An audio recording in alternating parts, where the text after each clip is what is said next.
তোমার জীবন তুমিই টানতে হবে, দুনিয়াতেও আখিরাতেও। তোমার জীবন, তোমার হায়াত মৃত্যু পর্যন্ত তোমার বাফে টানবে না, তোমার কবরের হায়াতও তোমার বাফে টানবে না, তোমার আখিরাত হাসরের ময়দানের হিসাব তোমার বাফে দেবে না। খোদার কসম তোমাকেই টানতে হবে। বুঝতেছ না আর কি? বুঝতেছ না আর কি? মনে করছো খুব রঙে আছো, বাফেও কিছু কয় না, মায়েও কিছু কয় না, কেউ কিছু বলে না, কেউ কিছু বলে না, ঘৃণায় এই পরিমাণ গুনাহ করছো না ফরমান, যে আপন মা বাপ তোর থেকে চেহারা ফিরাই নিছে।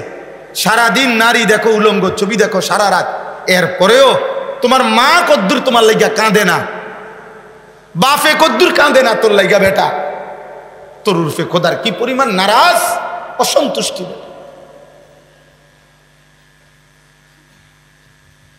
তুমি একটা মুসলমানের ছেলে হইয়া তোমার এক ওয়াক্ত নামাজ না পড়লা না, এরপরেও তোমার মারও কদ্দুর কান্না নাই, আফসুস নাই, বাপেরও আফসুস নাই। এর চাইতে বড় লানত তোর জীবনে বেটা আর কি হইতে পারে? বেটা এত বড় লানত জীবন তোর, বেটা অভিশপ্ত জিন্দেগি বেটা তোর। তোরে যেন তোর মা বাপ পর্যন্ত বলে দিছে, যা না ফরমান, ওদা ভাত খা, খা ভাত খা, গুঞ্জা বেটা, পেশাব পায়খানা কর, যা। ওই যে প্রতিবন্ধী নিজে নিজে হাসে, ও বুঝে যে আমারে কয়। হ্যাঁ, ছেলে পেলে যেগুলো হাসে না, এগুলো হইলো অর্থ হইলো ও বুঝে যে আমারে কয়। আমার মতো অপদার্থরেই বলতেছে। কোথায় হায়া, কোথায় লজ্জা, কোথায় শরম? কার মতো চুল রাখছো, কার মতো গেঞ্জি পরছো, কার মতো জামা গায়ে দিছো?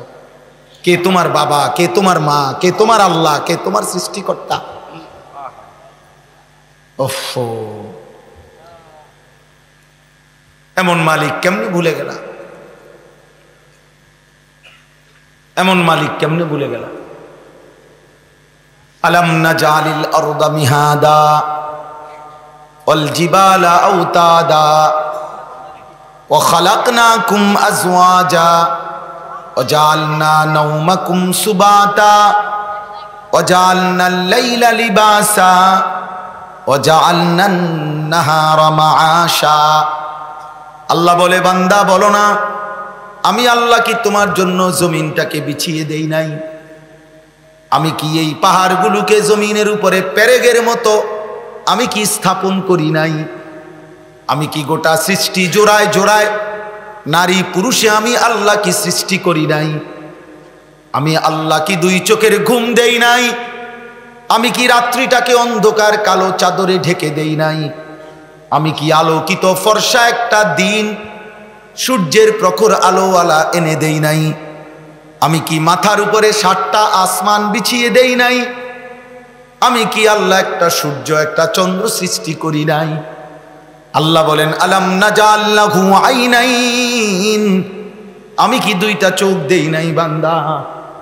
লিসানাও ওয়া শাফাতাইন, একটা জিহ্বা কি আমি দেই নাই? 2টা ঠোঁট কি আমি দেই নাই বান্দা?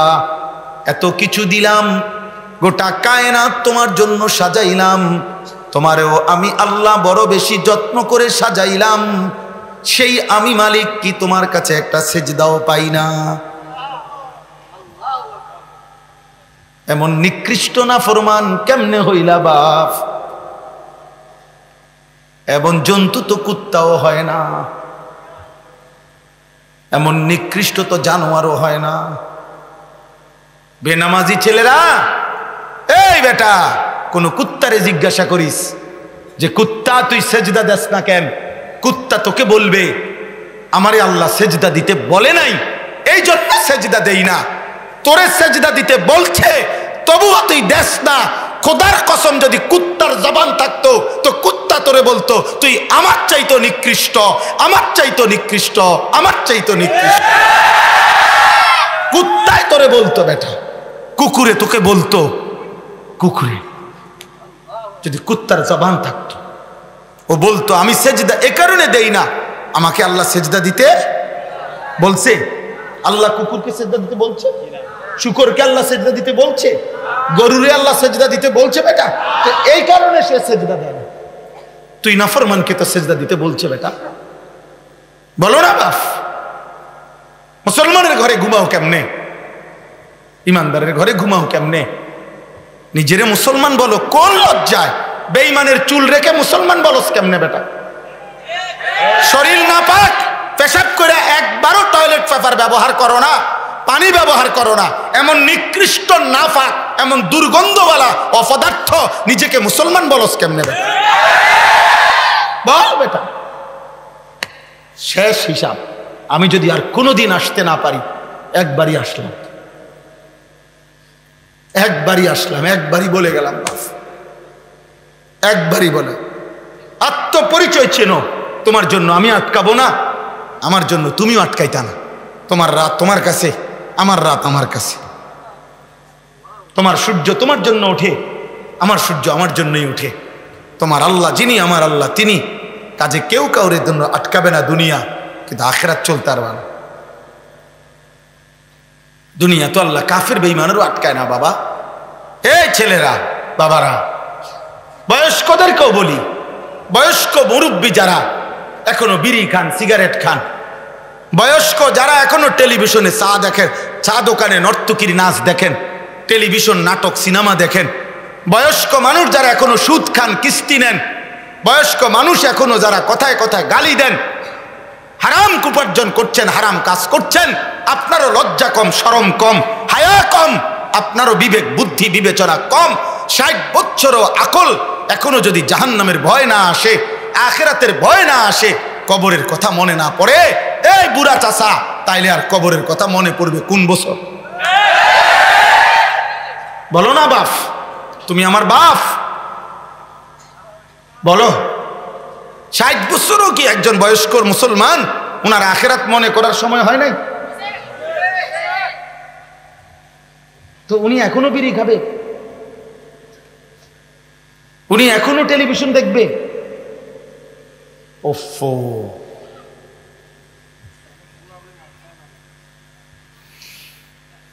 যে মা, যে বোন, যে নারী মুসলমানের ঘরে, যেই বিবি, যে কন্যা, যে বোন, যে মা প্রতিদিন বেপর্দা, বেহায়া, রাসূলুল্লাহ সাল্লাল্লাহু আলাইহি সাল্লামের ভাষায় ও কোনো নারী না,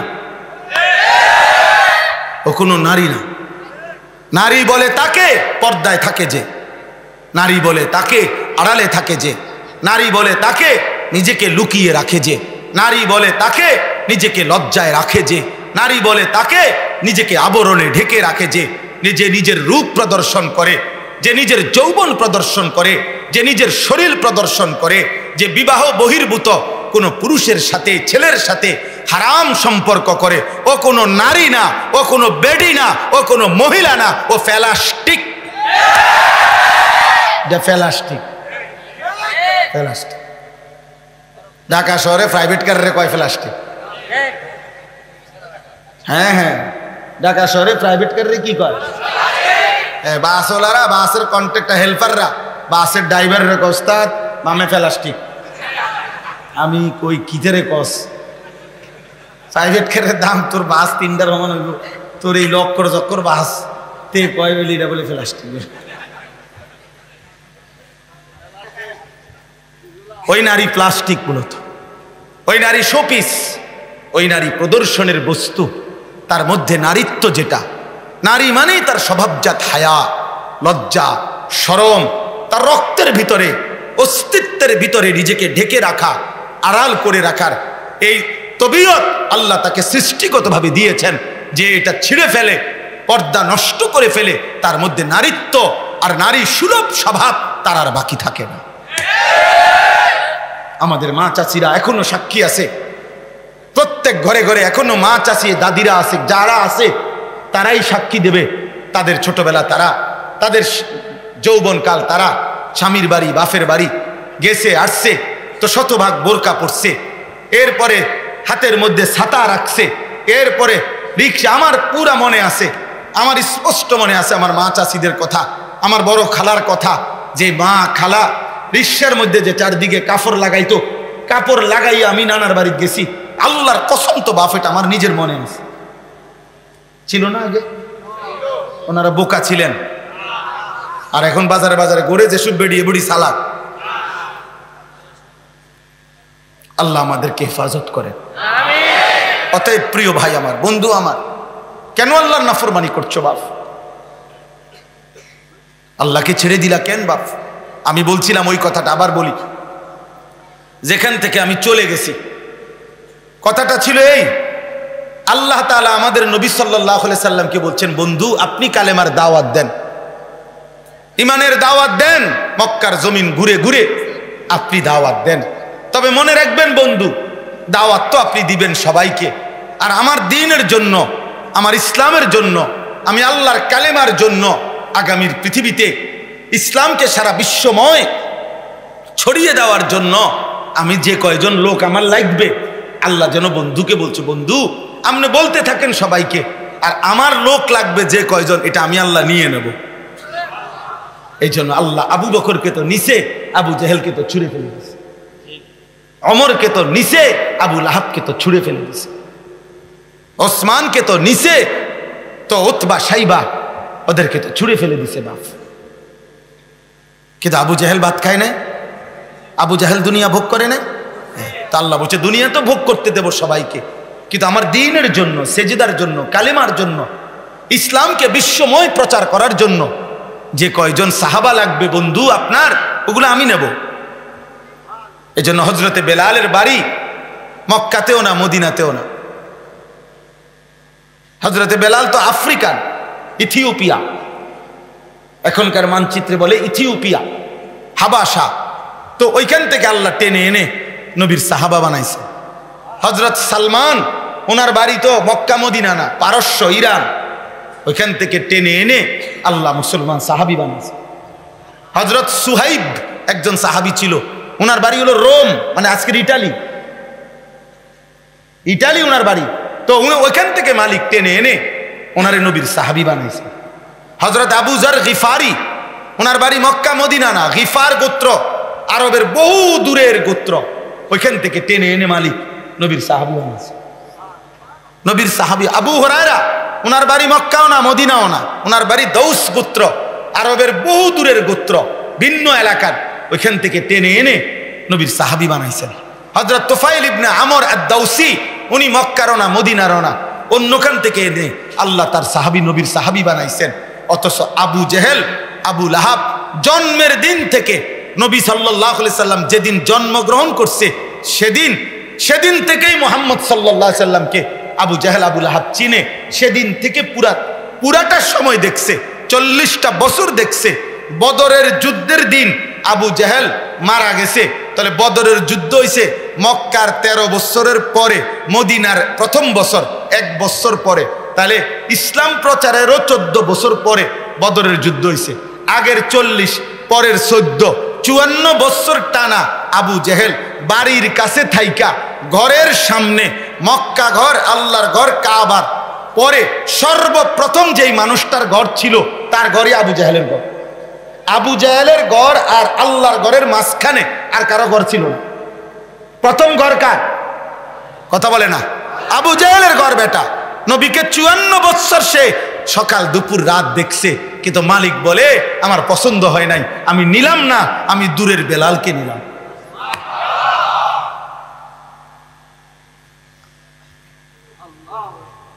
আমি নিলাম না। এই জন্য ছেলেরা মাতবরি করো না, আব্বা তুমি মনে করো না তুমি খুব রঙে আছো, না বাবা তুমি খুব সুখে আছো, না বাবা সুখে নাই। গুনাহ কাউকে সুখ দেয় না, গুনাহ কাউকে ইজ্জত দেয় না, চরিত্রহীনতা কাউকে সম্মান দেয় না। এটা তোমারও কষ্ট দিবে, তোমার আগামী জেনারেশনকেও কষ্ট। 50 বছর পরে হইলো, 100 বছর পরে হইলো, পরবর্তী কেউ বলবে তোর দাদা বাটফারা ছিল, তোর দাদা হারাম খোরা ছিল, তোর দাদা গ্রামে ধরা খাইছে। আমরা জানি, যা বেটা লম্বা কথা কইস না, সর। তাইলে তোমার আজকের পাপ তোমাকেও কষ্ট দিবে, তোমার আগামী জেনারেশনকেও লাঞ্ছিত করবে, অপমানিত করবে। তোমার গুনাহ তোমারে ছাড়বে না, আল্লাহর কসম গুনাহ ছাড়বে না। আমার জন্য না, তোমাদের জন্য। গুনাহ ছাড়বে না রে বাপ, গুনাহ লাঞ্ছিত করবে, গুনাহ অপমানিত করবে, গুনাহ আগুন লাগায় দিবে, গুনাহ জাহান্নাম জ্বালায় দিবে, গুনাহ কবরে ধাউ ধাউ করে আগুন জ্বালাবে, গুনাহ তোমার দুনিয়ার জীবনটাও নিঃশেষ করে দিবে, গুনাহ তোমার বংশধরকেও বেইজ্জতি করবে। আজকের পৃথিবীতে আবু জাহেলের নামে কোনো বংশধর নেই, আবু লাহাবের নামে কোনো বংশধর নাই, ফেরাউনের কোনো বংশধর নাই, নমরুদের কোনো বংশধর নেই। ফেরাউনে না ডুবে গেছে, যার বংশধর কি হইল? নমরুদে না ধ্বংস হয়েছে, তার বংশধর কই? আবু জাহেলে না বদরের যুদ্ধে মারা গেছে, তার বংশধর কই? আবু লাহাবের বংশধর কই? অতএব দোস্ত আমার, আমি অনুরোধ করছি, একটা মাহফিলের মূল মাকসাদ আমার দিলটা জাগায় দেওয়া, একটু হলেও বিবেক জাগিয়ে দেওয়া। এই জন্য বলছি মোবাইল বন্ধ করতে। বাবা, তুমি মনে রাখো, আগামী দিনে ইনশাআল্লাহ আমি একটা ছেলেকেও বলি, যদি কোনো দিন এই বন্ধুর কথা মনে রাখো, শুধু বাংলাদেশ না, ইনশাআল্লাহ আল্লাহর কসম, কোরআন সুন্নাহর আগামী দিনের বর্ণনা, নবীজি সাল্লাল্লাহু আলাইহি সাল্লাম কিন্তু কিয়ামত পর্যন্ত এই পৃথিবীতে শেষ কি হবে, ইসরাফিল কিভাবে ফু দিবে, ওই পর্যন্ত পৃথিবীর সমস্ত কথা তিনি বলে গেছেন, বলে গেছেন। আমরা নিজে হাদিস পড়ছি, নবী সাল্লাল্লাহু আলাইহি সাল্লামের একজন সাহাবী আবু যায়েদ আনসারী রাদিয়াল্লাহু তাআলা আনহু বলেন, মুসলিম শরীফের হাদিস, তিনি বলেন একদিন নবীজি সাল্লাল্লাহু আলাইহি সাল্লাম ফজরের নামাজের পরে মসজিদে নববীর মিম্বারে বসে আমরা সাহাবাদের উদ্দেশ্যে বয়ান শুরু করছেন। কখন? ফজরের নামাজের পরে। উনি বলছেন, কসম খোদার ভাইয়া, হাদিস আছে নবীজি ওই দিন মাগরিবের নামাজের আজানের সময় পর্যন্ত শুধু নামছে, নামাজ পড়ছে জোহর আসর, আর ফজরের পর থেকে মাগরিবের ওয়াক্তের টাইম পর্যন্ত আল্লাহ রাসূল শুধু বলেই গেছে, বলেই গেছেন, বলেই গেছে। নবীজির জীবনের লম্বা বয়ান এটা করছেন। তো ওই সাহাবী বলছেন, কি বলছেন এত লম্বা, মানে এই পুরা টাইম কইল কি? তো ওই সাহাবী বলেন, আল্লাহ নবী সাল্লাল্লাহু আলাইহি সাল্লাম সেদিন ইসরাফিলের ফু পর্যন্ত পৃথিবীর কায়নাতে কি কি হবে সবটা বলছে। সাহাবী বলেন, আমরা কেউ কিছুটা মনে রাখছি, কেউ কিছুটা ভুলে গেছি, কারণ ফজরের পরে শুরু হয়েছে, মাগরিব পর্যন্ত মনে করেন 8 ঘন্টা, তে এত লম্বা ওয়াজ কি মুখস্থ রাখা সম্ভব? উনি বলেন, আমরা কিছু তো ভুলে গেছি, কিছু মনেও রাখছি, কিন্তু সুবহানাল্লাহ, সাহাবী বলেন, কিন্তু এরপরে আমাদের অবস্থা হয়েছে, ওই যে মনোযোগ দিয়ে শুনে রাখছি, কানে তো শুনছি, দিলের মধ্যে তো জমা হয়েছিল, এবার যখনই পরবর্তীতে কোনো একটা ঘটনা ঘটতো আমাদের তৎক্ষণাৎ মনে পড়তো, নবী তো এমনটাই বলছেন।